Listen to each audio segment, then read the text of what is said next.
안녕하세요. 신도시에서 작은 미용실을 운영하고 있는 30대 여성입니다. 한 달에 80만 원을 받으며 미용실 스텝으로 일했을 때는 항상 미용사들과 제 자신을 끊임없이 비교하며 하루빨리 미용사가 되어 가위를 잡고 싶어 했었는데요. 막상 미용사가 되어 두 손으로 가위질을 하면서 손님의 머리를 만지고 나니 그때가 얼마나 좋았던 시절이었는지 알게 되었네요. 비록 6평도 안 되는 작은 원룸방에 살면서 돈도 잘 벌지 못했지만 그래도 그때는 언젠가 잘 될 거라는 희망이 있었거든요. 어릴 때부터 저는 공부에 흥미가 없었습니다. 공부하는 것보다는 꾸미는 것을 더 좋아했고요. 공부 쪽에 흥미도 없고 잘 하지도 못하는 저에게 가장 큰 낙은 반 친구들을 예쁘게 꾸며주는 거였어요. 처음에는 화장 한번 해보지 못한 친구를 꾸며주기 위해 시작한 일이었지만 점차 친구들이 예뻐지는 모습을 보니 몹시 뿌듯해졌죠. 그래서 친구들을 화장해주길 자처한 것이고요. 친구들은 어느새 소개팅을 할 때면 저를 찾아와 꾸며달라며 부탁할 정도였습니다. 덕분에 친구들 사이에서는 유명인사가 되어 언제나 제 주변은 북적거렸죠. 하지만 점점 아이들 사이에서 유명해질수록 부모님과의 사이는 점점 멀어지게 되었네요. 고등학교 선생님이셨던 부모님께서는 공부도 하지 않고 친구들 얼굴에 낙서나 하는 것을 전혀 이해하지 못하셨거든요. 담임 선생님과 아는 사이였던 부모님께서는 얼굴 들고 다니기가 창피하다며 가지고 있는 화장품을 전부 버리기까지 하셨습니다. 그런다고 해서 제가 마음을 고쳐먹고 공부에 전념하는 것도 아닌데 말이에요. 부모님과의 사이가 멀어질수록 곤욕을 겪는 것은 동생이었어요. 부모님께서는 모든 기대를 동생에게 걸기 시작했으니까요. 얼굴도 예쁘고 공부까지 잘하는 동생은 부모님의 자부심이자 성공시켜야만 하는 필연적 이유 같은 것이었죠. 부모님께서는 매일 과하다 싶을 정도로 동생에게 공부를 시키셨는데요. 동생은 공부하기가 싫어 펑펑 울다가도 부모님을 실망시키지 않기 위해 꾸역꾸역 참으며 공부를 했습니다. 동생에게 미안한 마음이 들었던 것은 그 때문이었던 것 같아요. 친구들과 어울려 놀다 늦게 귀가하는 날에도 동생의 방은 환한 불빛이 켜진 채 책상에 앉아있는 동생의 그림자를 비추었거든요. 대학교 진학을 하지 않겠다고 밝히자 부모님께서는 크게 분노하시며 꼴도 보기 싫으니 집에서 나가라고 하시더군요. 하지만 불행 중 다행인 것은 어찌되었든 고등학교를 졸업했다는 것이었습니다. 덕분에 아무 무리 없이 미용실 스텝으로 취업할 수 있었고요. 미용실 스텝으로 바닥에 널브러진 머리카락들을 쓸고 립스틱 자국이 묻은 컵을 닦을 동안 연년생이던 동생은 사범대학교에 입학을 했죠. 동생의 입학을 축하하기 위해 오랜만에 집을 찾자 아버지께서는 최근 근황을 물으셨는데요. 공부할 생각 없이 미용실 스텝으로 일한다는 것을 아신 후로는 떨떠름한 표정을 지으시며 헛기침을 하셨어요. 학교 다닐 때야 헛바람 들어서 그럴 수 있다고 쳐도 이제 사리 분별할 만큼 큰 애가 아직도 머리나 만지는 천박한 일이나 하고 있는 게 말이 된다고 생각하냐? 지금 하는 일 그만두고 다시 공부하겠다고 하면 경제적으로 지원은 해주마. 어디서 이런 덜 떨어진 반푼이가 우리 집으로 굴러들어와서는 이렇게 속을 썩이는지. 친딸만 아니었어도 벌써 고아원해버리고도 남았을 거다. 그놈의 핏줄이 뭐가 이렇게 질긴지. 아버지 입장에서는 제가 공부도 안 하고 머리나 만지는 게 마음에 안 드실지 몰라도 저는 지금 제가 하고 있는 일이 좋아요. 몸은 힘들지언정 이 길을 선택한 거에 후회도 없고요. 그러니까 아버지께서도 딱 3년만 기다려주세요. 3년 후에도 아무 비전도 없고 설 자리도 없다면 그땐 아버지 뜻대로 공부해서 대학교에 갈게요. 3년이면 강산이 바뀌고도 남는 시간인데 다 늙어 빠져서 무슨 대학을 간다고 그러니? 얘는 자기가 언제까지나 이팔 청춘인 줄 알아요. 내가 그러니까 공부를 못하는 거 아니야. 셀 줄 아는 숫자라고는 하나밖에 없으면서 언제까지 그렇게 잘난 척 할 거야? 만약에 네가 가위 들고 설치는 게 적성에 맞아서 계속 한다고 치자. 그럼 네가 좋다고 설치던 그 가위질 몇 년 할 수 있을 것 같니? 5년? 7년? 기껏해야 10년 간신히 일하고 몸은 몸대로 다 망가져서 시집도 못 가고 평생 혼자서 늙어가겠지. 너는 천박한 가위질하다가 좋은 시절 다 보내고 혼자 병들어서 골골거릴래? 아니면 지금이라도 정신 차리고 공부해서 몸 편하고 마음 편한 일에서 적당한 사람 골라잡아서 편하게 살래?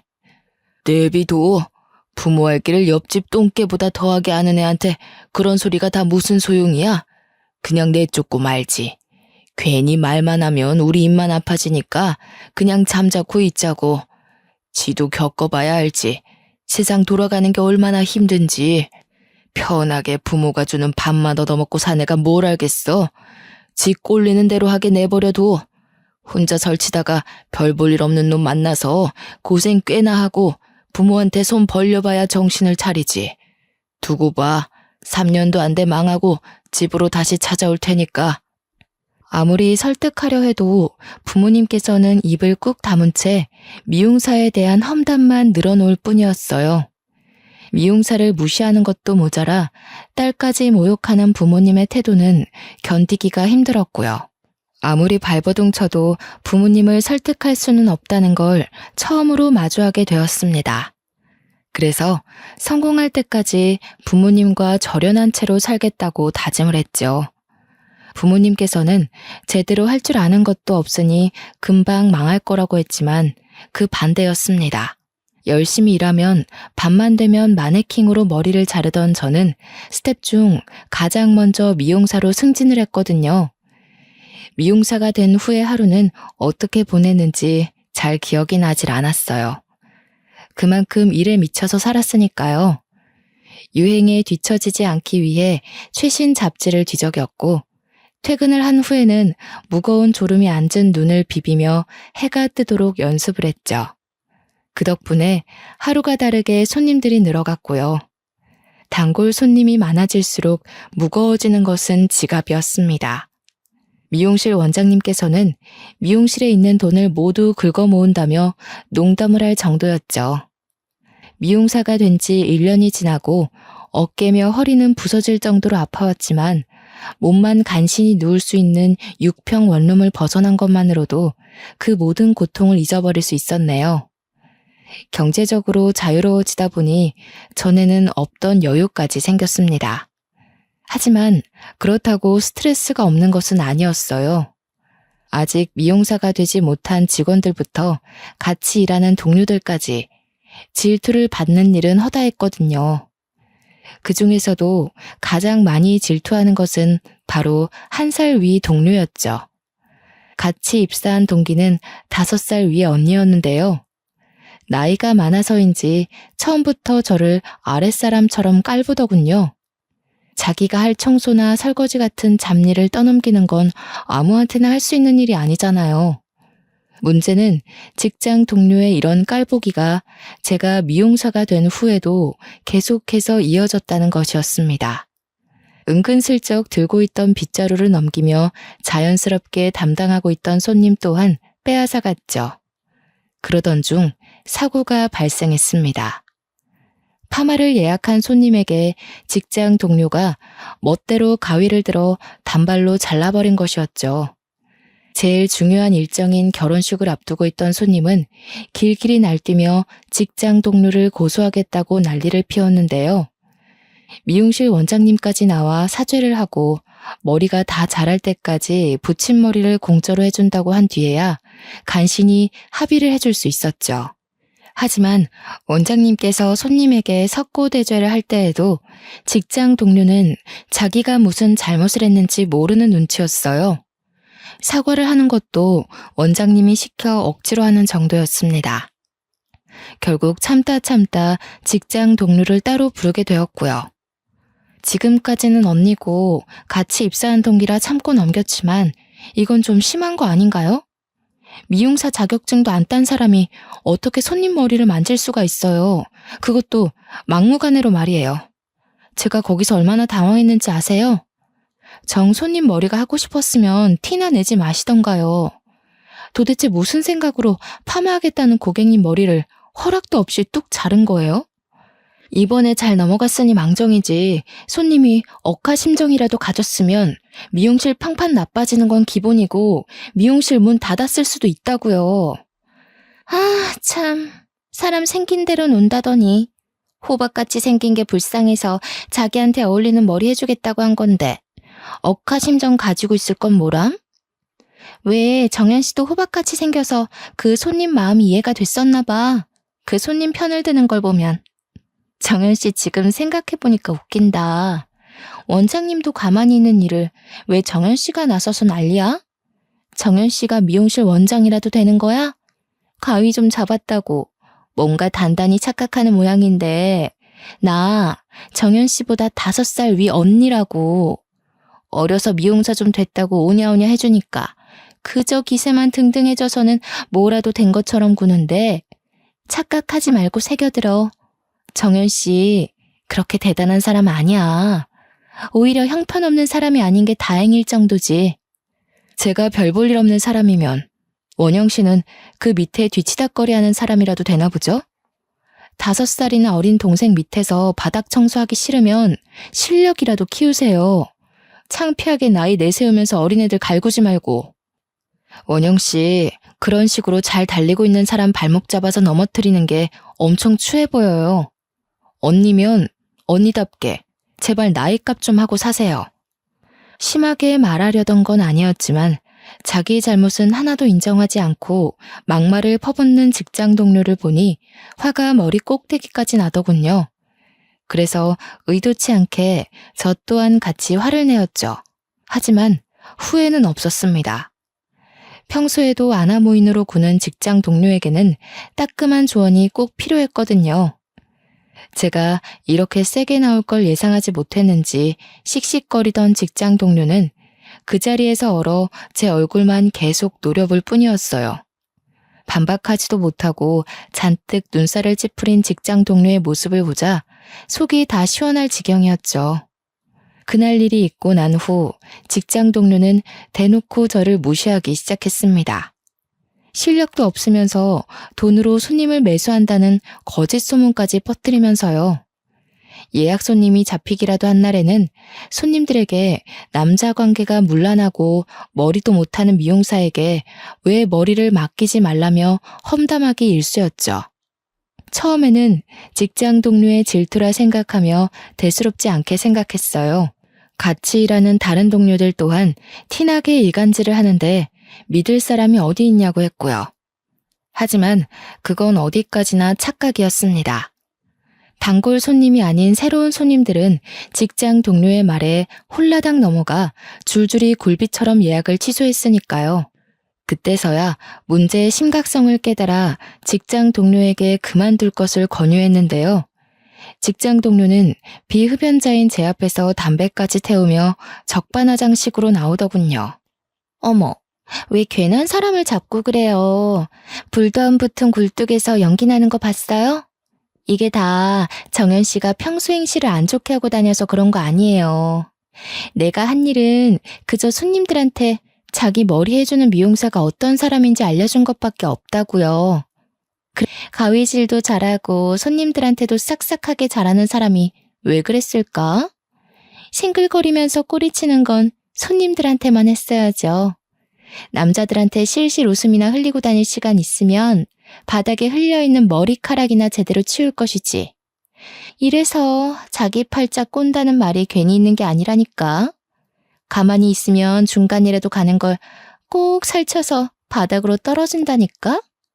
함부로 있지도 않은 사실 지어내서 험담하고 다녔으면서 사람이 어쩜 죄책감 하나를 안 가져요? 전에도 말했죠. 언니 노릇하고 싶으면 미용사 자격증이라도 따서 실력으로 붙으라고. 한 번만 더 이런 식으로 추잡한 소문 내면서 영업 방해하면 그땐 안 참고 명예훼손으로 고소할 거니까 조심하세요. 일도 안 하고 남자들한테 웃음이나 흘리고 다니는 게 누군데요. 원영 씨는 미용실 사람들이 바보인 줄 아세요? 원영 씨 나이도 있으니까 다른 미용실 취직하기도 어려운 거 알고 다 알아도 모른 척 눈 감아준 거라고요. 근데 이런 식으로 사람 편히 무시하고 계속해서 있지도 않은 사실 지어내서 영업 방해하면 그땐 안 참아요. 새파랗게 어린 게 눈깔이나 치켜뜨면서 뭐가 어쩌고 어째? 니까짓 게 안 참으면 뭐 어쩔 건데? 고소라도 하려고? 그래. 안 그래도 너 같은 거 눈에 가시 같아서 꼴도 보기 싫었는데 잘 됐네. 고소해. 나는 고소 당하는 즉시 전단지 만들어서 동네방네 뿌리고 다니면서 얼굴도 못 들게 다니게 해줄 테니까. 온 동네에 소문나면 이제 정연 씨한테 머리는 누가 받으려나? 지금이야 원장님 단물 빼먹으면서 그나마 단골 손님 받으며 사는 건데 온 동네에 소문나고 오면 그때도 지금처럼 손님이 많을까? 아마 단물 빠진 껌처럼 바닥에 뱉어질걸? 그때가 되면 아무리 제기하려고 사람들 발바닥에 달라붙어도 찢겨서 나가기만 하겠지. 그것도 더러운 소문을 덕지덕지 붙이고 있는 껌을 주워가고 싶은 사람은 세상에 없을 테니까.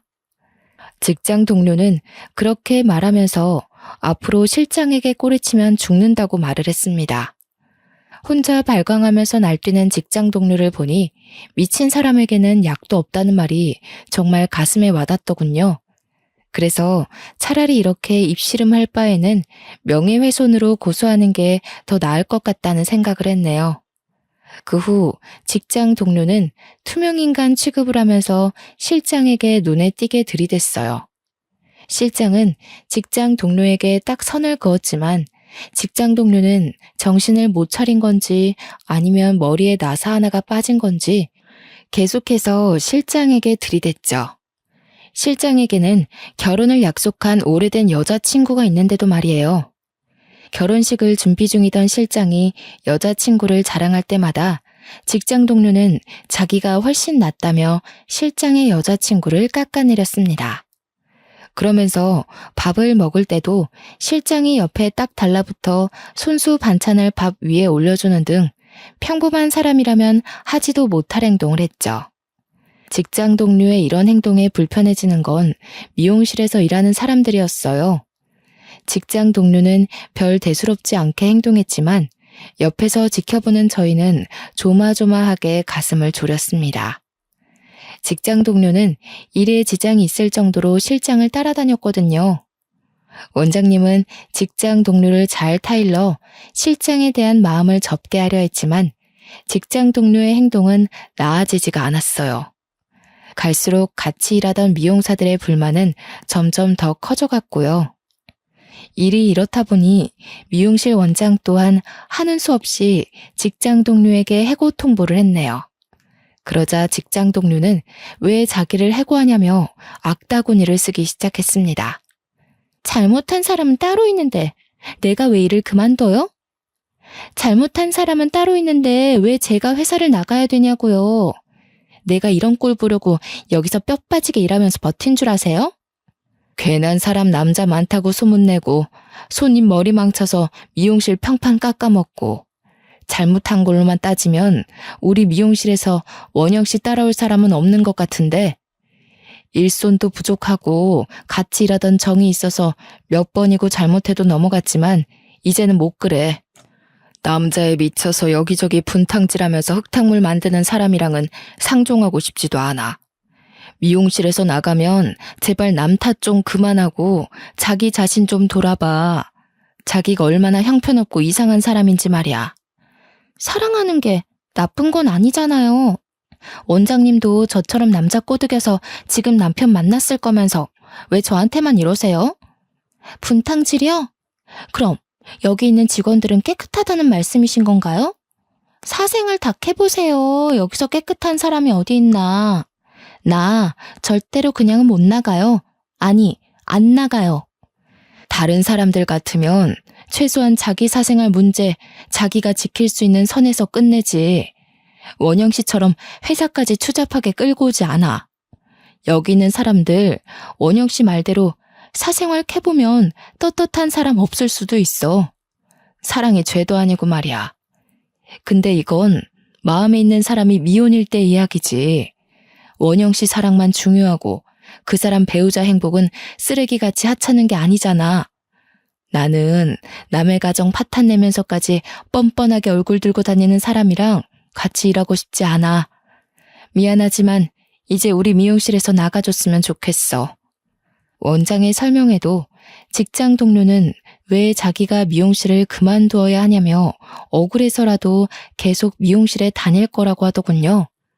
그러자 원장은 자꾸 이런 식이면 영업 방해로 경찰을 부를 거라고 말을 했습니다. 날뛰던 직장 동료도 경찰은 무서웠는지 잠잠해졌고요. 결국 직장 동료는 그날 이후 미용실에서 얼굴도 볼 수 없게 되었죠. 직장 동료가 사라진 미용실은 전과는 비교할 수 없을 만큼 화목했어요. 또한 열심히 일하며 직장 동료가 망쳐놓은 평판을 올리기 위해 노력했는데요. 원래부터 단골 손님들 사이에서 실력이 있기로 유명했기 때문에 평판을 회복하는 건 그리 어려운 일이 아니었네요. 그렇게 계절이 변하는지도 모를 만큼 바쁜 나날을 보내던 중 시큰하기만 했던 손목의 통증은 팔 자체를 들 수 없을 만큼 심해졌어요. 병원에 가자는 의사는 인대에 너무 무리가 가서 그런 거라고 했습니다. 휴식을 취하지 않는다면 나중에는 아예 손목 자체를 못 쓸 수도 있다고 말을 했고요. 사정을 알게 된 원장은 한 달 정도 무급 휴가를 주었어요. 하지만 저는 한 달 휴가가 아닌 긴 휴식이 필요했죠.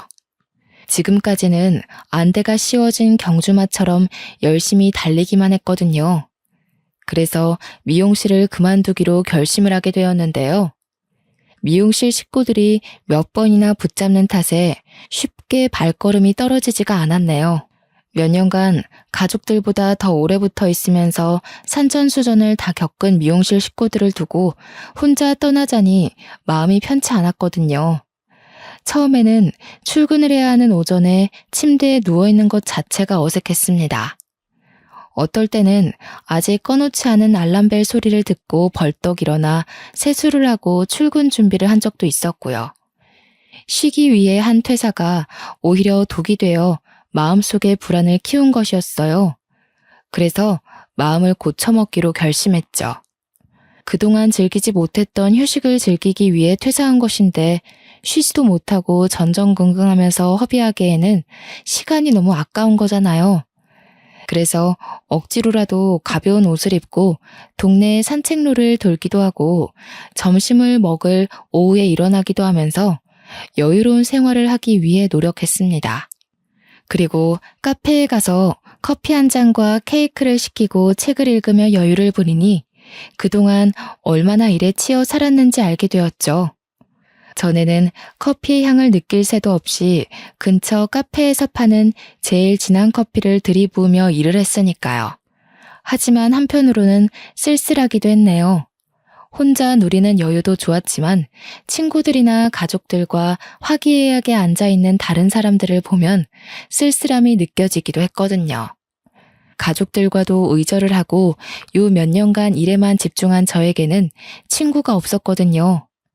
친구들 혹은 가족들과 즐거운 시간을 보내는 모습을 훔쳐보며 참 후회가 되더군요. 아무와도 연락하지 않고 몸이 망가질 정도로 일에만 매달리던 과거가 말이에요. 그렇게 3개월 동안 충분한 휴식을 취하고 나니 다시 미용실에서 일하고 싶다는 생각이 들었습니다. 친구도 그렇다고 사랑하는 가족도 없는 저에게 유일하게 남은 것은 일하는 것뿐이니까요. 처음에는 다시 일하던 미용실로 들어갈까 생각도 했지만 좀 더 생각을 해보니 차라리 내 가게를 차리는 게 나을 것 같다는 확신이 들더군요. 다행히 일을 하면서 착실하게 돈을 모았기 때문에 가게를 차릴 여유 자금도 충분했고요. 그 후 괜찮은 매물을 찾기 위해 발바닥에 물집이 잡힐 정도로 열심히 뛰어다녔는데요. 좋은 중개인을 만난 덕에 다행히 괜찮은 빠른 시일 내에 괜찮은 매물을 발견할 수 있었습니다. 건물은 오래된 것에 비해 관리가 잘 되어 있었고 월세도 다른 곳에 비해 저렴했어요. 바로 계약을 할 정도로 건물의 내부 또한 깔끔하게 정리가 되어 있었고요. 계약서를 작성한 후 모든 신경은 미용실에 가 있었어요. 틈만 나면 인테리어 잡지와 인테리어 홈페이지를 수시로 들락날락거리며 어떻게 상가를 꾸밀까 고민을 하게 되었죠. 하지만 업체에서 원하는 방향의 인테리어를 요구하기에는 정해진 예산은 적었습니다. 그래서 인테리어를 직접 하기로 마음을 먹었고요. 업체의 도움을 최소한 받는 방향을 잡고 발벗고 나서 상가를 꾸미기 시작했는데요. 망할 것 같다는 걱정과 달리 결과물은 흡족했습니다. 10평 남짓 작은 미용실이었지만 화이트 컬러로 몰딩 작업을 한 탓에 미용실 자체는 평수보다 넓어 보이는 효과를 주었죠. 또한 나무 소재의 가구를 쓴 탓에 가게는 다른 미용실에는 없는 따뜻한 느낌이 물씬하게 드러났고요. 개업한 첫날은 생각보다 더 떨리더군요. 미용실의 문을 열고 손님을 기다리는데 맞잡은 두 손이 미끄러질 만큼 손바닥에서는 땀이 났어요. 아마 첫 예약이 잡혀서 더 그랬던 것 같습니다. 미용실에서는 눈 감고도 할 수 있을 정도로 쉬웠던 예약이었지만 막상 내 가게에서 잡는 예약이라서 그런지 처음 미용을 했을 때만큼 심장이 떨려왔어요. 하지만 그만큼 두근거리는 마음 또한 가득 찼네요. 하지만 예약 손님이 미용실 안으로 들어오자마자 저는 얼어붙을 수밖에 없었습니다. 기대를 품고 있던 그것도 개업 후 처음 맞는 예약 손님은 바로 직장 동료였거든요. 직장 동료 또한 미용실에 들어오다 제 얼굴을 보고 깜짝 놀라더군요. 그러더니 배를 잡으며 박장대소를 하기 시작했습니다. 그러고 나선 이번에 계약한 세입자가 저냐고 물어보더군요. 그렇다고 하니 직장 동료는 눈꼬리에 맺힌 눈물을 닦으며 자기가 이 상가 건물주라고 하더군요. 믿고 싶지 않았어요. 간신히 발품을 팔아 마음에 드는 곳에서 장사를 할 수 있는 기회가 찾아왔는데 직장 동료가 건물주라니 너무나 절망적이었습니다. 병원에서 다시 가위질을 할 수 없다는 이야기를 들었을 때도 이렇게 절망적이지는 않았죠. 뭐야, 이번에 들어오는 세입자가 정연 씨인 줄 알았으면 월세나 왕창 받을 걸 그랬다. 이번에 처음 받는 세입자여서 내가 월세도 깎아주고 선심도 썼었는데 아까워 죽겠지 뭐야? 그래도 어쩌겠어. 마음씨 착한 내가 봐줘야지. 부동산 중개인 말로는 여기저기 매물 찾아다니느라 고생 꽤나 했다고 하던데 여기서 나가면 또 그 개고생을 다시 해야 되는 거잖아. 정현 씨는 어떻게든 나를 미용실에서 내쫓고 싶어서 미용실 식구들한테도 이간질하면서 수작을 부렸지만 괜찮아. 내가 과거에 연연할 만큼 누구처럼 뒤끝 있는 성격을 가진 것도 아니고 말이야. 원래라면 무슨 수를 써서라도 내쫓고 싶어 했을 직장 동료는 무슨 일 때문인지 여유가 넘쳐 보였어요. 원한다면 월세를 더 깎아줄 수 있다는 선심까지 부렸고요. 예기치 못한 직장 동료의 반응에 의아해하던 중 직장 동료는 큰 다이아가 반짝이는 반지를 낀 손으로 긴 머리를 넘기며 입을 열었네요. 예전에는 할 것도 없고 그 중에서 만만한 미용사는 돼보자는 심산이었지만 이제는 그럴 필요가 없어졌거든. 왜 그런 말이 있잖아. 여자는 남편만 잘 만나도 팔자 피는 거라는. 부자 남편의 좋은 시댁까지 만난 내가 천박하게 다른 사람 머리나 만지는 게 더 보기 안 좋은 법이잖아. 남 이 상가까지 줬는데 일한다고 설치는 꼴도 우습고 말이야. 안 그래? 꼴을 보아하니 아직 남편은커녕 남자친구도 못 만난 것 같은데 내가 선심 쓸게. 정연 씨가 어디 가서 부자 남자를 만나서 호강하겠어. 그냥 평생 남의 뒤통수 보면서 가위질이나 하면서 살겠지. 그냥 우리 가게에서 오랫동안 일하면서 내 쇼핑비나 입금해주면서 살아. 만약에 나이 40 먹고도 우리 상가에서 미용실 하면서 살면 내가 그때는 우리 집 주방 가위를 선물로 줄게. 미용하는데 가위가 다 거기서 거기잖아? 그럴 일은 없을 거예요. 저도 빨리 자리 잡고 넓은 평수 딸린 상가 얻어서 미용실 차릴 거거든요. 어찌됐든 결혼하신다니 축하드려요. 원래부터 일하는 것도 다른 사람들이랑 어울리는 것도 싫어하셨는데 참 잘 됐네요. 우리 이렇게 된 이상 각자 위치에서 잘 지내봐요. 어머, 사람 일이 마음먹은 대로만 되면 자살하는 사람은 왜 있고 노숙자 된 사람은 왜 있겠어?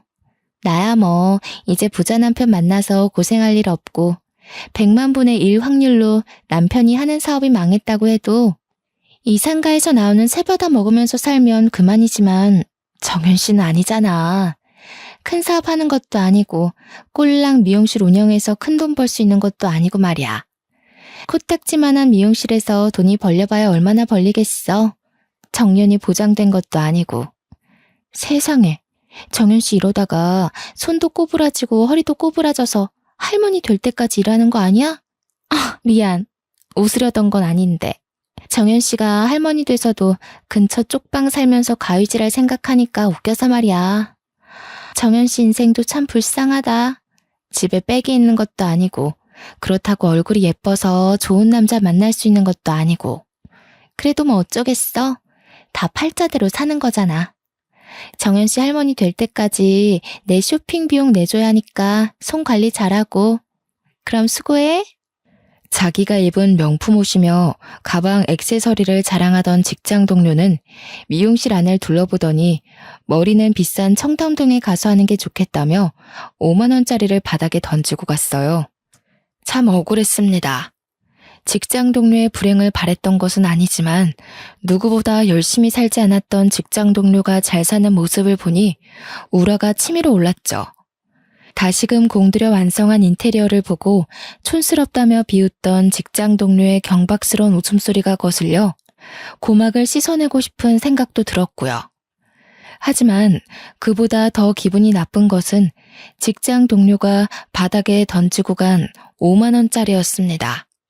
직장 동료가 매긴 저의 가치는 딱 5만 원짜리였던 것이니까요. 고개를 숙여 한참을 바닥에 떨어진 5만 원짜리를 보자 울컥 눈물이 차올랐어요. 눈물이 떨어진 5만 원짜리는 금방 촉촉하게 젖어갔죠. 5만 원짜리를 들어올리자 심사임당의 얼굴 부분은 이미 알아볼 수 없을 만큼 번져 있었어요. 프린팅이 흐려진 신사임당의 얼굴은 보이지 않는 미래 같았죠. 그래서 흐물흐물해진 5만 원을 구겨 쓰레기통에 집어넣었습니다. 물론 5만 원이 큰 돈인 것은 맞았지만 직장 동료의 비웃음이 담긴 돈을 지갑에 넣고 싶지는 않았거든요. 그 후 직장 동료는 매일같이 미용실에 출근 도장을 찍으며 가게에 놀러 왔어요. 정확히는 저를 괴롭히러 온 것이었죠. 손님들의 머리를 손질하고 있을 때도 아랑곳하지 않고 불러 커피가 식었다며 다시 타오라고 하는 것도 모자라 갑자기 가게를 돌아다니며 청소를 깨끗이 하라고까지 했으니까요. 열심히 일하며 주변에서 제법 인지도 있는 미용실이 되었지만 직장 동료의 행포에 더 있을 수가 없었습니다. 집에 가도 커피를 빨리 타오라는 직장 동료의 환청이 들렸고 급기야는 원형 탈모까지 오게 되었죠. 스트레스를 견딜 수 없어 직장 동료에게 상가를 나간다고 했는데요. 그러자 직장 동료는 적반하장식으로 보증금을 못 돌려준다고 했어요. 이미 보증금을 투자하는데 다 써버렸다면서요. 그러면서 직장 동료는 새로 장만한 듯한 비싼 명품 가방을 보란듯이 메고 다녔네요. 하다 돈 문제로 거짓말까지 하는 직장 동료의 만행을 정말 참을 수가 없었어요. 그래서 소송을 해서라도 보증금을 돌려받겠다고 한 거고요. 그러자 직장 동료는 앞으로는 가게에 오지도 않고 괴롭히지도 않을 테니 제발 소송만은 걸지 말아달라고 하더군요. 결혼식이 얼마 남지도 않았는데 남편이 이 사실을 알면 학을 뗄 거라면서요. 정말 어이가 없었네요. 사람을 궁지에 몰아넣어 괴롭힐 때는 언제고 자기가 조금이라도 불리해지자 바로 불쌍한 척을 하다뇨. 직장 동료는 그날 이후 하루가 멀다 하고 미용실 앞으로 찾아와 제발 이 일을 조용히 넘어가자고 했습니다. 자기가 월세도 줄여주고 미용실 근처에도 오지 않겠다면서요. 고민을 하던 중 결국 상가를 빼지 않기로 마음먹었어요. 직장 동료만 오지 않는다면 아무 문제가 되지 않았거든요. 후 직장 동료는 정말 미용실 근처에도 얼씬거리지 않았어요. 며칠간은 불안한 마음을 가지고 몇 번이고 창문 밖을 내다보기도 했지만 그것도 잠시 일주일을 지켜봐도 직장 동료의 모습은 머리카락 한 톨도 찾아볼 수가 없었죠. 그때서야 안심을 하며 다시 일상으로 돌아갈 수 있었습니다. 3달이라는 시간 동안 건강이 얼마나 중요한 것인지를 알게 되었는데요. 그 때문에 미용실이 어느 정도 자리를 잡은 후에는 예약제로 손님을 받으며 개인의 시간이 있는 삶을 보내기 위해 노력했네요. 예약제로 바꾼 후부터는 수입이 조금 줄기는 했지만 여전히 많은 손님이 미용실을 찾아주셨기 때문에 개인 시간도 보내며 전보다 더 나은 컨디션으로 감사하며 일을 하게 되었죠. 그렇게 휴식과 일하는 것이 적절히 섞은 1년을 보내자 몸과 마음은 전과는 비교도 할 수 없을 만큼 평온해졌어요.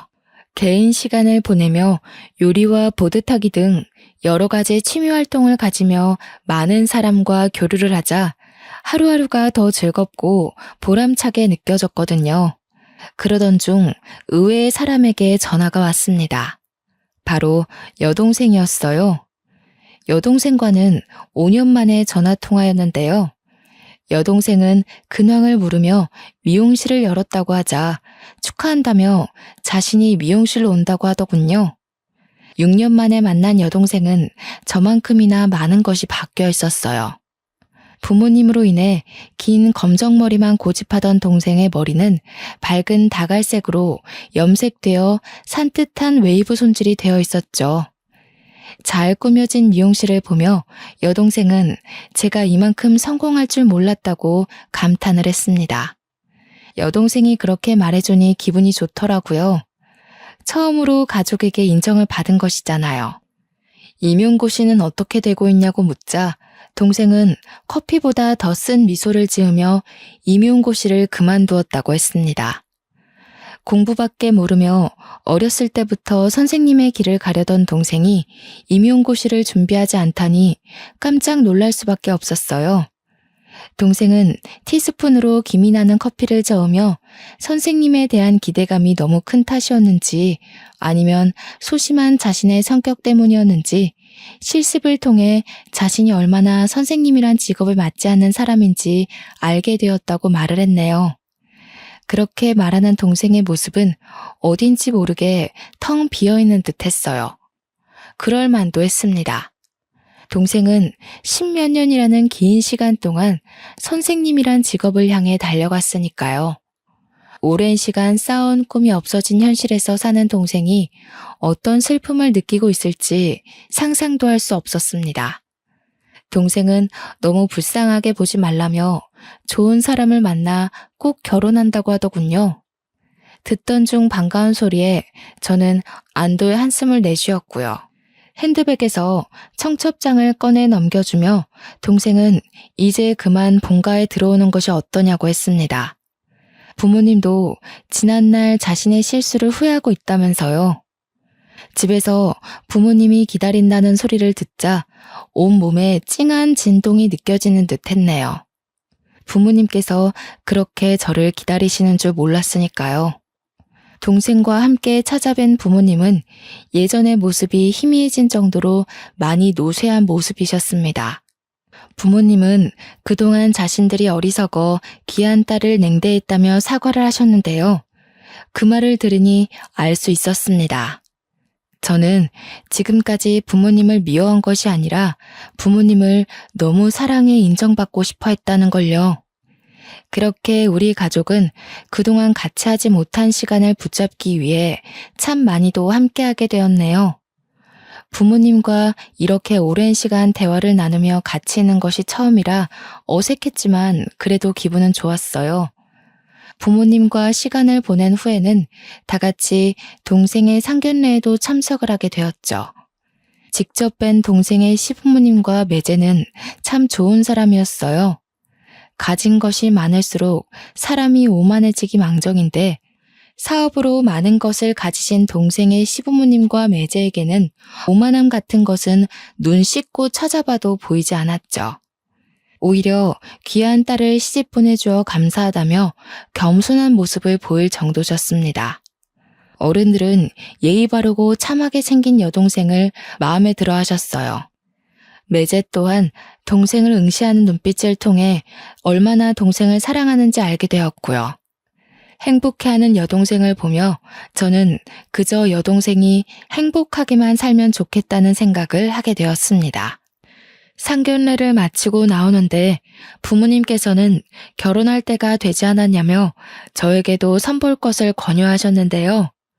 결혼은커녕 연애도 생각해보지 않은 턱에 당황스러웠죠. 하지만 양쪽 집에서 사랑받는 동생의 모습을 보니 좋은 사람이 생긴다면 결혼을 하는 것도 나쁘지 않겠다는 생각이 들게 되었습니다. 그 후 부모님의 소개로 선을 보게 되었죠. 선자리에 나온 남자는 회계사로 미적 감각이라고는 하나도 없는 자신과는 다르게 남의 머리를 예쁘게 다듬어주는 미용사가 대단하다며 저를 칭찬해 주었어요. 꾸미지 않는 제 모습을 인정해주는 그 남자에게 참 마음이 가더군요. 그래서 몇 번 더 만난 후 정식으로 연애를 시작하게 되었죠. 제대로 된 연애는 처음이었기에 모든 게 설레고 신기했습니다. 남들은 비웃을지 모르지만 남자와 다정하게 손을 잡고 한강에 산책을 가고 챙겨온 도시락을 먹는 것만으로도 너무나 행복했죠. 남자는 제가 입 주변에 음식을 묻히고 먹을 때면 챙겨온 물티슈로 립스틱이 지워지지 않도록 조심스레 입가를 닦아주는 다정하고 꼼꼼한 사람이었어요. 그런 남자가 있었기에 더 열심히 일을 할 수 있었죠. 남자와 밤에 있을 데이트를 생각하며 열심히 일을 하고 있을 때였어요. 직장 동료는 아무런 예고도 없이 쳐들어오며 미용실을 쭉 둘러보았어요. 영업시간이 끝났으니 그만 나가달라고 하자 직장 동료는 건물주에게 어디서 명령이냐며 갑질을 하기 시작했죠. 그러더니 갑자기 다음 달 안으로 가게를 정리하라고 하더군요. 아직 계약 기간이 5개월이나 남아있는데 가게를 정리하라니 그저 당황스러울 뿐이었습니다. 아무런 언지도 없다가 갑자기 다음 달까지 가게를 빼라뇨. 다음 달 예약까지 꽉 차 있는 상태인데 그럼 예약한 손님들은 어쩌라고요. 다음 달까지는 무리예요. 3개월 정도 시간을 주시면 그동안 가게도 알아보고 손님들도 정리할 테니까 그때까지만 기다려주세요. 아직도 내가 정현 씨 밑에서 허드렛 일이나 하던 스텝으로 보여? 어디서 명령이야. 건물주가 나가라면 군말 없이 나가는 거지. 가만 보면 정현 씨는 어린 사람이 어떻게 이렇게 경우도 없고 상도덕도 모르는 걸까? 사람들이 다 오냐오냐 해줘서 머리에 개념이라는 상식이 없는 건가? 그럼 5살 언니인 내가 톡톡히 알려줄 테니까 잘 박아 넣어. 정현 씨, 돈 없어서 남의 건물에서 장사를 하는 사람은 말이야. 절대적으로 건물주 말을 따라야 돼. 그게 세상의 이치자 진리거든. 지금까지는 돈도 없고 팔자도 없는 정현 씨가 안쓰러워서 봐준 거지만 이제는 안 되겠어. 친구가 그러더라고. 잘 맞지도 않은 사람 동정심 때문에 끼고 돌면 들어올 사람도 안 들어오고 건물도 재수 없어진다고. 곰곰이 생각해보니까 친구 말이 맞지 뭐야? 정현 씨가 이 건물에 들어온 1년 사이 다른 가게들은 줄줄이 폐업하면서 장사가 하나도 안 됐거든. 내가 아무리 정이 넘치는 사람이라지만 도움도 안 되고 내 돈이나 까먹는 사람을 옆에 둘 필요가 없잖아. 안 그래? 다른 가게들이 장사가 안 되는 게 왜 저 때문인지 전혀 이해가 가질 않는데요. 앞에 있던 백반집은 계속해서 상한 식재료로 만든 음식 손님들한테 내놓다가 걸려서 망한 거잖아요. 옆에 있던 카페는 사정이 말도 안 되는 가격으로 커피를 팔아서 얼마 가지도 않아서 문을 닫은 거고요. 상가에 들어오는 가게들이 줄줄이 망하는 걸 탓하고 싶으시면 아무 생각 없이 장사한다고 턱하니 상가 계약한 사장들을 탓해야죠. 없이 장사하겠다는 사람들 상가 계약하게 해준 건 원영 씨지 제가 아니잖아요. 고작 2천만 원 들고 와서 장사한다고 설친 거지가 어디다 대고 큰 소리야? 그렇게 당당하고 떳떳해서 너는 내 건물에서 꼴랑 70만 원 내고 장사하냐? 이렇게 똑똑하고 싹싹한 양반이 그럼 왜 지금까지 건물 하나 못 사고 멍청한 스텝 밑에서 월세 내면서 일하고 있을까? 나는 그게 더 궁금한데?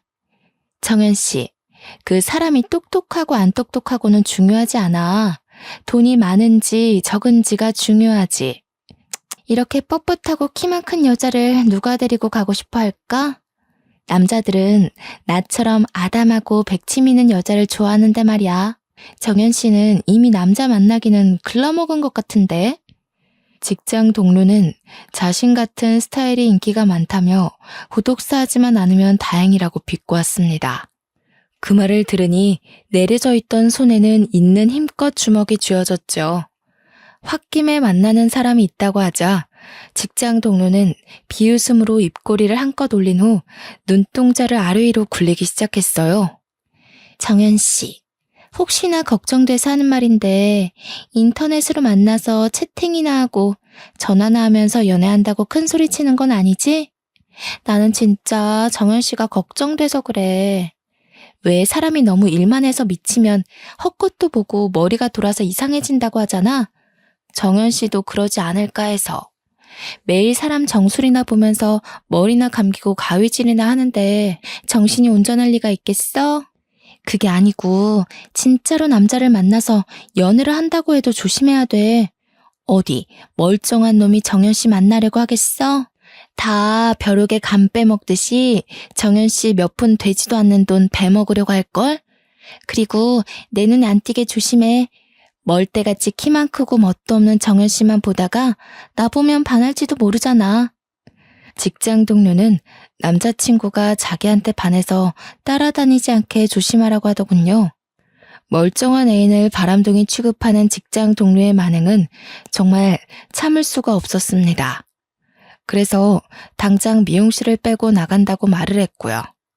홧김에 미용실을 정리한다고는 했지만 걱정이 이만저만이 아니었어요. 하루에도 12번 부동산을 들락날락거려도 괜찮은 매물은 보이지 않았거든요. 부모님께 상의를 하자 부모님께서는 매제에게 고민을 털어놓으셨어요. 그러자 매제는 자기네 건물을 들어오라며 말을 했고요. 마침 신도시에 분양받은 상가 한 곳이 비었는데 잘 됐다면서요. 매제는 월세도 대폭 깎아주며 상가를 편하게 이용하라고 했습니다. 매제 덕분에 좋은 상가를 싼 가격에 들어갈 수 있게 되어 다행이라고 생각을 했죠. 갈 곳이 정해진 후 빠르게 가게를 정리했어요. 그리고 가게 정리가 다 끝나갈 때쯤 직장 동료는 어떤 남자와 팔짱을 끼고 가게 안으로 들어왔죠. 자세히 보니 그 남자는 전 미용실 실장이었어요. 깜짝 놀라하자 직장 동료는 실장을 자기야라고 부르더군요. 눈이 마주치자 실장 또한 놀랐는지 얼음이 되었는데요. 실장에게 결혼을 한 것이 아니냐고 묻자 실장은 전 여자친구와 성격 차이로 헤어지고 혼자 지내던 중 직장 동료에게 연락이 와 우연한 계기로 사귀게 되었다고 하더라고요. 분명 결혼 약속을 잡고 예비 신랑에게 상가를 받았다고 했었는데 이상한 느낌이 들었습니다. 하지만 이미 가게로 정리하고 나가는 마당에 괜한 싸움을 하고 싶지 않아 말을 아꼈죠. 멀리서 봐도 한숨만 푹푹 쉬던데 들어갈 상가는 구했고? 그것도 아니면 반지 합방 개조해서 미용실로 쓸라나? 여름에 좋기는 하겠다. 더운데 햇빛도 안 들어오고 습해서 시원할 거 아니야. 손님들이야 뭐 잘 안 들어올 수도 있겠지만 그런 게 뭐가 중요하겠어. 손님들이야 새로 구하면 되지. 바퀴벌레는 벌레들 중에서도 제일 똑똑하다고 하더라. 이참에 바퀴벌레 미용실이나 한번 해보는 게 어때? 지금 정연 씨 처지에는 딱일 것 같은데. 할 말 못할 말 필터 없이 내뱉는 주둥이 미용은 가능할 것 같아요. 걱정해 주시는 건 고마운데요. 이제 제 걱정하지 마시고 잘 사세요. 저도 신도시에 좋은 상가 자리가 나서 거기서 미용실 새로 오픈하기로 했거든요. 어머, 그거 길게 가봐야 알지. 혹시 알아? 금방 장사하기도 전에 망해서 또 빈 상가 될지. 그 건물주한테 정연 씨 들어오기 전에 상가에 소금이라도 한 바가지 뿌리라고 해. 그렇게라도 액땜을 해야 되지 않겠어? 워낙 재수없는 사람인데 서로 조심하면 좋잖아. 직장 동료는 여전히 안이 꼽게 대했지만 모든 걸 무시했네요. 이미 끝난 마당에 더 난리쳐봐야 서로 좋을 게 없잖아요. 더군다나 더 좋은 곳으로 상가를 이전하게 되었으니 더 잘된 일이라고 생각을 했고요. 매제의 상가로 이사를 간 후에는 정말 좋은 일만 가득하기를 빌고 또 빌었어요.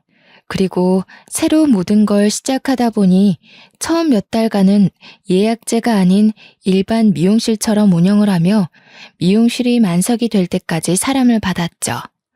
다행히 새로 이사한 상가에서는 좋은 일만 일어났습니다. 그동안의 힘든 일에 대한 보상받기라도 한 것 같죠. 미용실의 장사는 전에 일하던 것에 3배가 넘는 수익이 나왔고 잘 만나던 남자친구는 프로포즈를 해왔어요. 물론 둘 다 조금 더 결혼 자금을 모아야 했기 때문에 당장 결혼을 할 수는 없었지만 둘 다 똑같은 곳을 보고 열심히 달려가고 있다는 것만으로도 안심이 되었고 행복했죠. 그리고 동생과도 더 돈독한 사이가 되었습니다. 바로 옆 상가에서 커피숍을 차린 여동생은 틈만 나면 커피와 케이크를 들고 저희 가게에 놀러 왔거든요. 그렇게 행복한 몇 달이 지나고 여동생의 결혼식 당일이 되었는데요. 잡혀있는 예약을 취소하고 아침 일찍부터 동생을 따라 결혼식장에 가려고 했지만 동생은 일찍 와봤자 할 것도 없다며 그냥 예식 시간에 딱 맞게 오라고 하더군요. 여동생의 완강한 거부로 계약 한 건을 받게 되었죠. 예약된 손님을 받고 나가려고 하는데 저의 가게 앞에는 직장 동료가 와 있었습니다. 정말 질긴 인연이었어요. 직장 동료는 알게 모르게 거머리처럼 끈끈하게 달라붙어 엉켜왔으니까요. 직장 동료는 하도 SNS에 머리를 잘한다고 광고가 떠와 봤더니 또 너냐며 질린다는 표정으로 저를 쳐다보았어요. 여동생의 결혼식인 만큼 싸우기 싫었던 저는 시비 걸 거면 그냥 가라고 말을 했죠. 그러자 직장 동료는 중요한 일이 있으니 쓸데없는 소리 하지 말고 머리 손질이나 하라고 하더군요. 하는 수 없이 직장 동료가 원하는 스타일로 머리 손질을 하고 있을 때였어요. 직장 동료는 자기가 오늘 어디 가는지 아냐며 묻지도 않은 말을 하기 시작했죠. 오늘 내가 급한 약속만 없었으면 다른 미용실에 가서 머리를 하는 건데 정연 씨는 좋겠네. 내가 약속을 잡을 덕분에 머리도 하고 돈도 벌게 됐잖아. 그놈의 결혼식이 뭐길래 이렇게 사람 피를 말리는지. 파혼만 안 했어도 그 자리는 오늘 내 자리인단 말이야. 나랑은 결혼 생각도 없으면서 홀랑 다른 여자랑 결혼할 생각을 하는 거 보면 남자들은 돈이 많으나 적으나 참 속이 없어. 그저 새롭게 예쁜 여자만 보면 좋다고 헤헤거리면서 조강지처도 버리고 다른 여자 만나러 가버리잖아. 정연 씨야 남자 만난 적이 없으니까 잘 모르려나? 저는 원영 씨가 누굴 만나던 어느 결혼식에 가던 상관없어요. 그냥 빨리 머리 손질 끝나고 가게 문 닫고 싶을 뿐이에요. 결혼식까지 못 간 거면 성격이 문제든 외모가 문제든 파혼한 이유가 있겠죠. 세상 남자들 모두가 새롭게 예쁜 여자만 좋아하지는 않잖아요. 정연 씨는 참 이런 거 보면 남자 안 만나본 티를 낸다니까. 이렇게 남자 마음을 몰라서야. 정연 씨는 나중에 절에서 만나게 되겠다. 결혼도 못하고 늙어서 손가락도 못 움직이게 되면 절에 들어가서 비군이나 할 거 아니야. 어쨌든 파혼한 남자가 다른 여자랑 히덕거리면서 결혼식을 올리는 걸 그냥 두고 보라고? 절대 못 그러지. 나도 못 가지는 걸 누구 좋으라고 그냥 내비둬? 똥이라도 뿌려서 아무도 못 가져가게 만들어야지. 나는 꼴랑 상가 1개 받고 쇼핑도 마음대로 못하면서 절절 매고 사는데 다른 여자는 사모님 소리 들으면서 평생 카드나 긁는 재미로 사는 걸 보라고? 절대 못 그러지. 직장 동료의 말에 온몸에 소름이 돋았어요.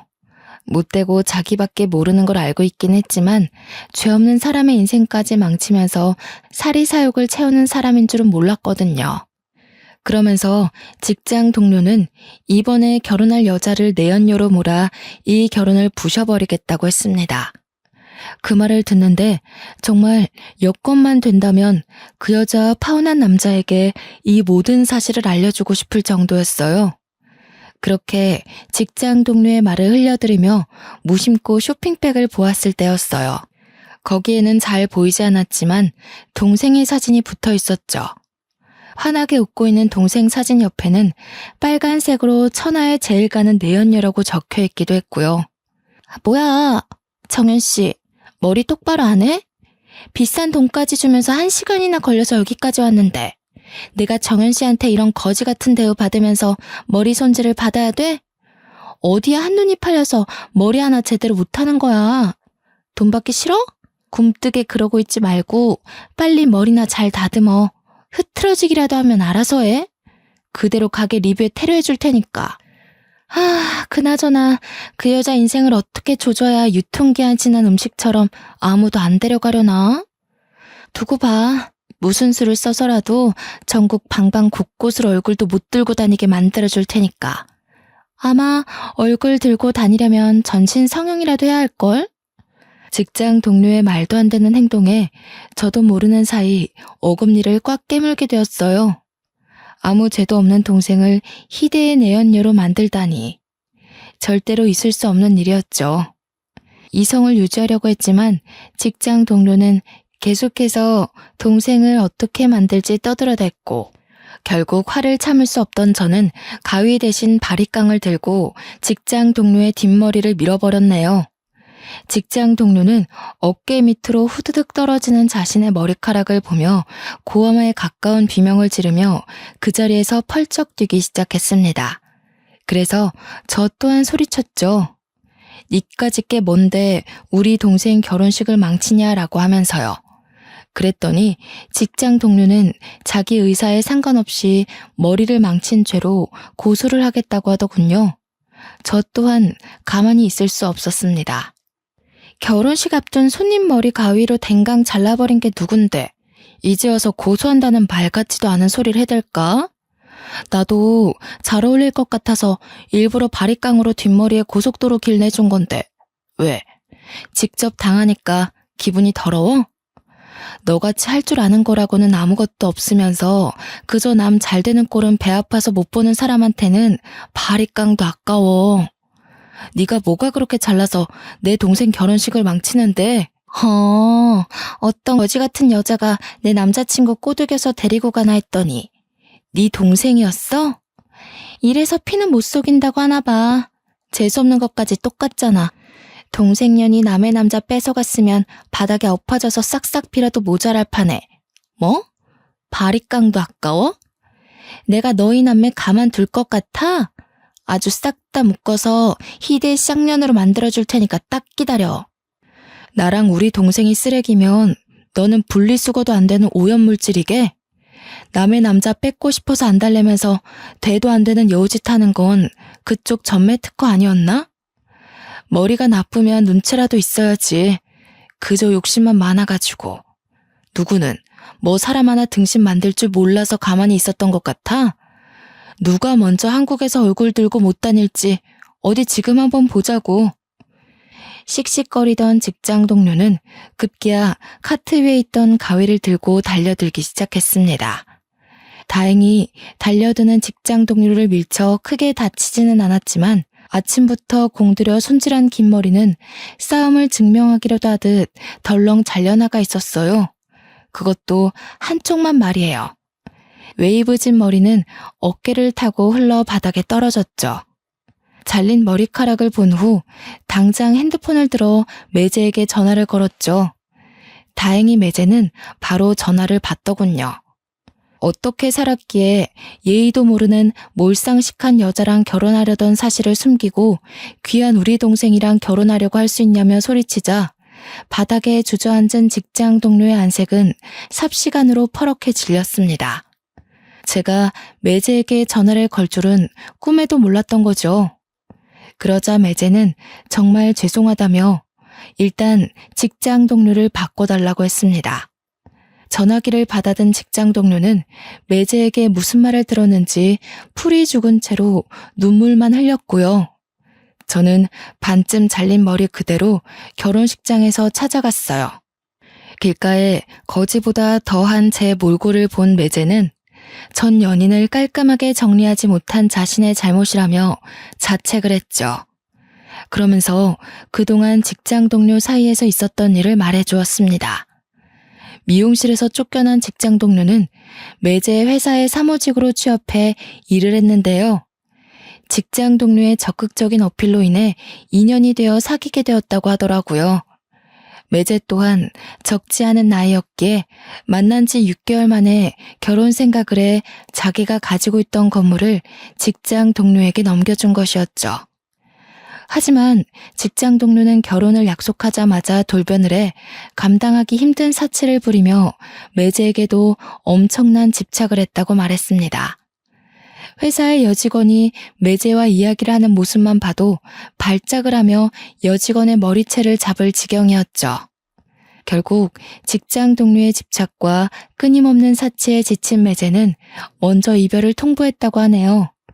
그래도 만났던 정을 생각해 가진 것이라고는 아무것도 없는 직장 동료에게 자신이 가진 건물을 남겨준 것이고요. 모든 것을 털어놓은 매제는 앞으로 자신이 잘 처신해 여동생과 저에게 피해가 가는 일 없도록 할 테니 제발 한 번만 믿어달라고 하더군요. 어떻게 장담할 거냐고 하자 매제는 약속할 수 있다며 후원장담을 했죠. 매제의 말처럼 결혼식이 끝난 후 직장 동료의 모습은 실오라기 하나 찾아볼 수가 없었어요. 건너들은 이야기로는 몇 번이고 매제에게 매달리다 연인 사이인 실장에게 들켜 두 남자 모두에게 버림을 받았다고 하더군요. 하지만 그렇다고 할지라도 남자의 환장한 직장 동료는 금방 다른 남자를 찾아 떠날 게 불보듯 뻔한 일이죠. 현재 여동생은 결혼식을 올리고 매제와 함께 행복한 신혼생활을 즐기고 있는 중이에요. 저 또한 한 달 후 결혼식을 올릴 예정이고요. 언젠가 자신의 행복만을 중요시하고 다른 사람들을 배려하지 않는 사람들이 꼭 벌을 받았으면 좋겠습니다. 사람은 모두 자신이 행복할 권리를 가지고 있는데 타인이 자신의 행복을 빼앗을 권리는 없는 거잖아요. 사연을 들으시는 여러분 또한 언제나 자신의 행복을 꼭 지키시길 바랄게요.